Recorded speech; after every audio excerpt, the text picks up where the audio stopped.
Hi friends, எல்லாருக்கும் வணக்கம். Welcome back to Aishu வீட்டு சமையல்.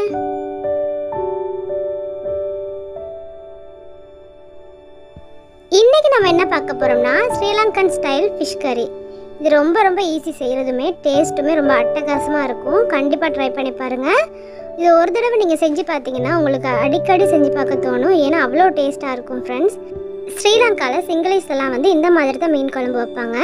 இது கூட ஒரு தேங்காய் சம்பல் பருப்பு இருந்தாவே ரொம்ப டேஸ்ட்டாக இருக்கும் இது சாப்பிட்றதுக்கு. இது நம்ம பால் சோறு செஞ்சு ஏற்கனவே வீடியோ போட்டிருக்கோம் இல்லையா, அதோடு வச்சு சாப்பிடக்கூட இது ரொம்ப நல்லாயிருக்கும்.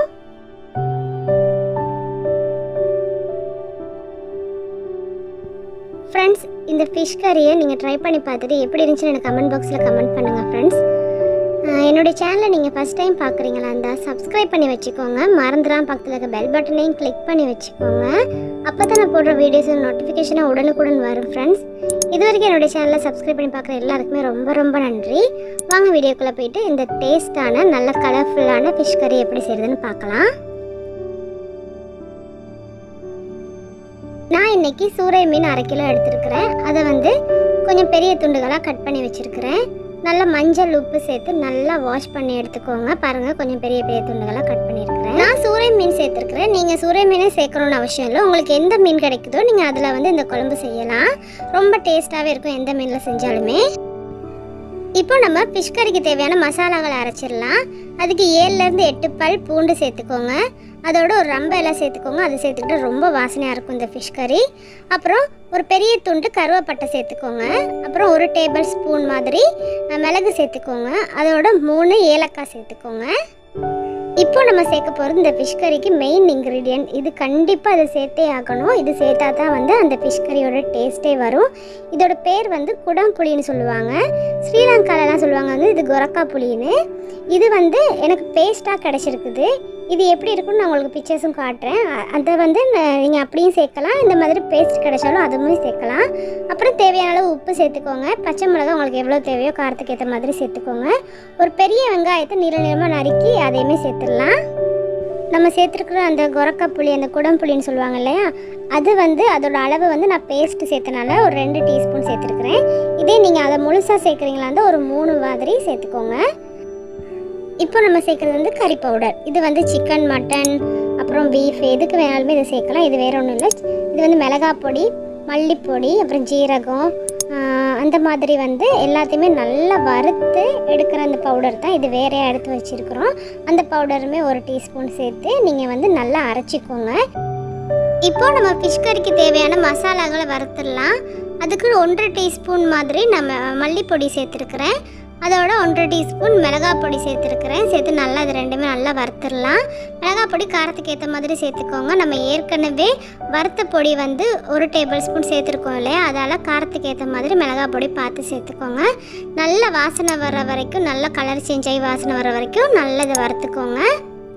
இந்த மாதிரி நம்ம ஃபிஷ் கறிக்கு இந்த மாதிரி வறுத்து சேர்க்குறப்ப மீன் குழம்பு ரொம்பவுமே டேஸ்ட்டாக இருக்கும்.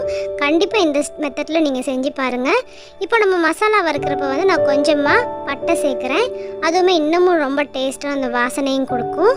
பாருங்கள், இந்த மாதிரி நல்லா கலர் சேஞ்ச் ஆகிற வரைக்கும் நல்லா வறுத்துக்கோங்க. இப்படி வறுத்ததுக்கப்புறம் இதையுமே நம்ம வேறே எடுத்து வச்சுட்டு அதுக்கப்புறம் நம்ம ஃபிஷ் கறியை வச்சிடலாம். பாருங்கள், இந்த மாதிரி நல்லா வறுத்துக்கோங்க.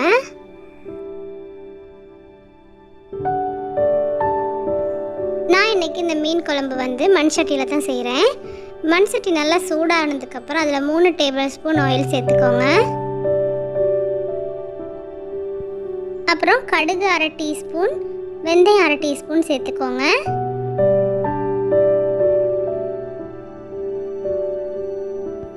இப்போது ஒரு கைப்பிடி அளவு கருவேப்பிலை, அப்புறம் ரம்ப இலை ஒரு துண்டு சேர்த்துக்கோங்க.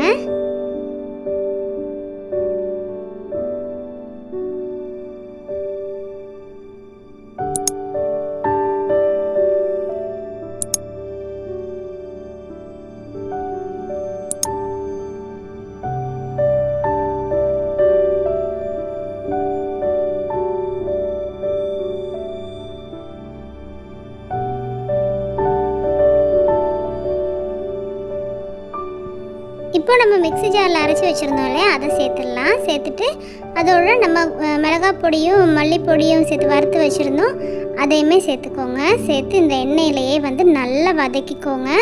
ஸ்டவ்வை வந்து நல்லா ஒரு மீடியம் ஃப்ளேமில் வச்சுட்டு நல்லா வதக்கிக்கோங்க. அந்த ஆயில்லையே வந்து அது வந்து நல்லா கலர் சேஞ்ச் ஆகி நல்ல ஒரு வாசனை வரும். அதுக்குள்ளே நல்லா வதக்கிக்கோங்க.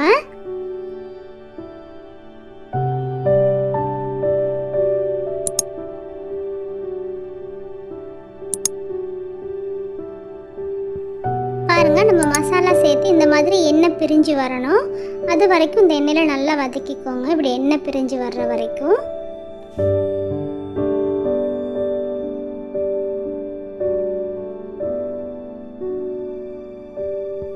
இந்த மீன் குழம்புக்கு தக்காளி சேர்க்குறது இல்லை. எனக்கு தக்காளி சேர்த்து செஞ்சால் ரொம்ப பிடிக்கும், அதால் நான் சேர்க்குறேன். உங்களுக்கு விருப்பம்னா தக்காளி சேர்த்துக்கோங்க.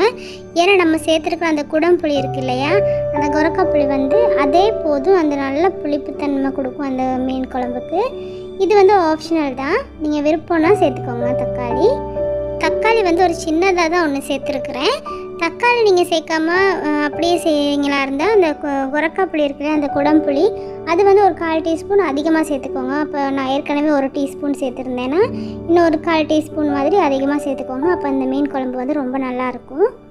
இந்த மாதிரி நல்லா இதையுமே வதக்கிடலாம், தக்காளியுமே.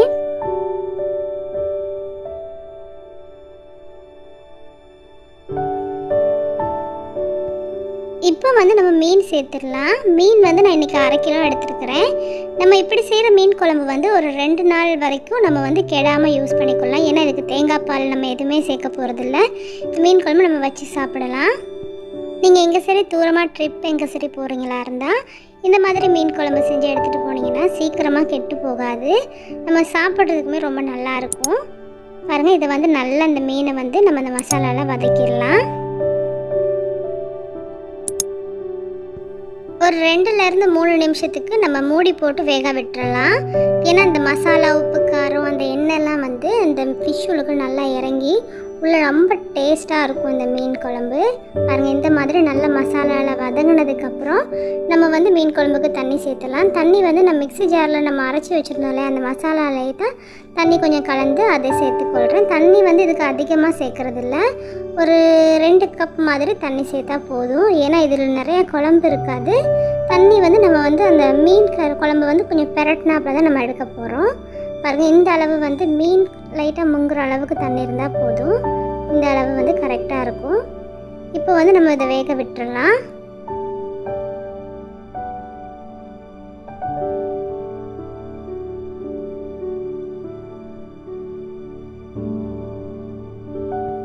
நல்லா மிக்ஸ் பண்ணிவிட்டு உப்பெல்லாம் கரெக்டாக இருக்கான்னு பார்த்துக்கோங்க. தேவைப்பட்டால் என்ன சேர்த்துக்கோங்க. எனக்கு கொஞ்சம் உப்பு தேவைப்பட்டுச்சு, நான் சேர்த்துருக்குறேன். சேர்த்துட்டு இதை வந்து நல்லா மிக்ஸ் பண்ணிவிட்டு நம்ம வந்து மூடி போட்டு ஒரு 10 நிமிஷத்துக்கு மீடியம் ஃப்ளேமில் வேக விட்டுடலாம். இப்போ பாருங்கள், 10 நிமிஷத்துக்கு பிறகு நம்ம வந்து திறந்து பார்த்தோன்னா இப்படி தான் இருக்குது, கொஞ்சம் குழம்பு இருக்குது. இப்போ வந்து ஒரு 5 நிமிஷத்துக்கு நம்ம வந்து மூடி போடாமல் திறந்து வச்சு அப்படியே அந்த குழம்பு வந்து வற்ற வச்சிடலாம். இப்போ பாருங்கள் ஃப்ரெண்ட்ஸ், ஒரு 7 நிமிஷமாக்கி ஆகியிருக்குது. நல்லா குழம்பெல்லாம் வற்றி நம்ம குழம்பெல்லாம் எப்படி இருக்குன்னு பார்த்தீங்களா. இந்த ஸ்டேஜில் வந்து நம்ம ஸ்டவ் ஆஃப் பண்ணிடலாம். எனக்கு இது கரெக்டாக இருக்குது. உங்களுக்கு இதை விடையுமே ட்ரையாக வேணும்னா வந்து இன்னும் கொஞ்சம் நேரம் கூட வச்சு நல்லா அந்த குழம்பெல்லாம் வற்ற வச்சுருக்கலாம். கண்டிப்பாக இந்த ட்ரை பண்ணி பாருங்கள் ஃப்ரெண்ட்ஸ், ரொம்ப ரொம்ப டேஸ்ட்டாக இருக்கும் இந்த ஃபிஷ் குழம்பு. இது கூட நீங்கள் தேங்காய் சம்பலும் பருப்பும் வச்சு சாப்பிட்டாலும் ரொம்ப நல்லாயிருக்கும். இல்லாட்டி இந்த மீன் குழம்போட சாதத்தை வச்சு சாப்பிட்டாலுமே ரொம்ப ரொம்ப நல்லாயிருக்கும். கண்டிப்பாக ட்ரை பண்ணி பார்த்துட்டு எப்படி இருந்துச்சு எனக்கு கமெண்ட் பாக்ஸில் கமெண்ட் பண்ணுங்கள் ஃப்ரெண்ட்ஸ்.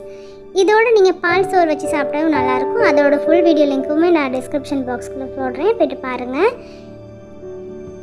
இந்த வீடியோ உங்களுக்கு பிடிச்சிருந்தால் லைக் பண்ணுங்கள், ஷேர் பண்ணுங்கள், கமெண்ட் பண்ணுங்கள், சப்ஸ்கிரைப் பண்ணுங்கள். மறந்துடாமல் பக்கத்தில் இருக்க பெல் பட்டனையும் கிளிக் பண்ணுங்கள். அப்போ தான் போகிற வீடியோஸை நோட்டிஃபிகேஷன் உடனுக்குடன் வரும் ஃப்ரெண்ட்ஸ். இது வரைக்கும் என்னுடைய சேனலை சப்ஸ்கிரைப் பண்ணி பார்க்குற எல்லாருக்குமே ரொம்ப ரொம்ப நன்றி. தேங்க்யூ ஃபார் வாட்சிங்.